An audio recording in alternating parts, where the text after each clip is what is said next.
My friend, if you know what a diminished run is, and you know what a whole tone scale is, and you kind of know what a hexatonic scale is of 6 notes, we're going to combine those to have something called an altered scale. It uses the first 4 notes of that hexatonic scale and then does whole tone runs from there. Here's what we mean. When we're looking at, like, let's say the key of D, we would have D, E, F sharp, G, A, B, C sharp, D. Now that is a septatonic, a 7-note scale.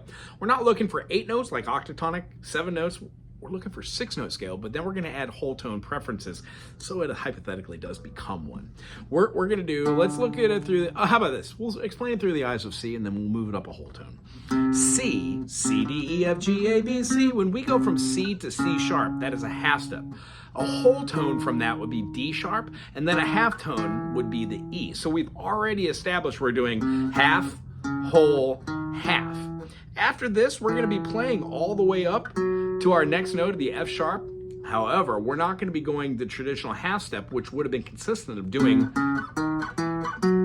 our run. We're going to do whole tones till we reach C. So we've got C, C sharp, D sharp, E, F sharp, A flat, B flat, and then C.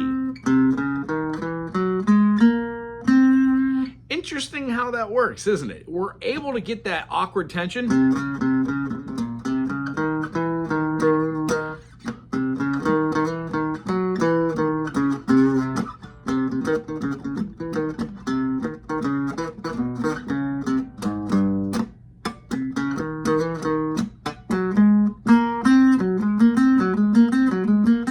Then that little whole tone run feels good, doesn't it?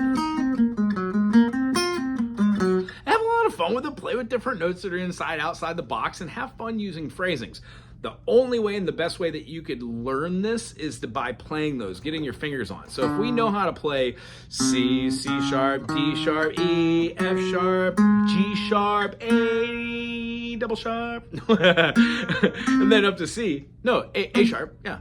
B flat, A sharp, and then C. The only way to get really good at doing this is playing in as many different variations of those notes as you possibly can. So,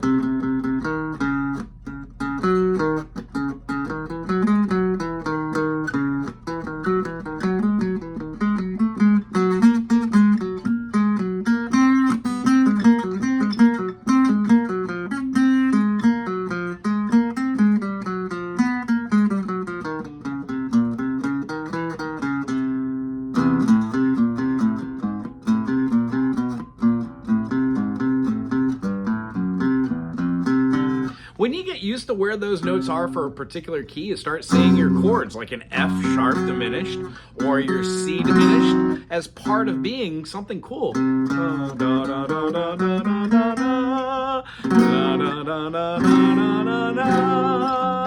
But I would be careful at how you use this particular type of movement with your phrasings because it causes a lot of tension. The notes that you're playing aren't key specific, they are interval specific, if that makes any sense. You'll be using them to form feelings or to give a little bit of flavor or sauce or add a little musical color, as they say, to your progressions. I hope this made sense. The best way, as I was saying, to actually find these is learn them in one key and then move it up. So go up to like the D, try that same thing, and hear how those notes are associated. Don't play them always in order.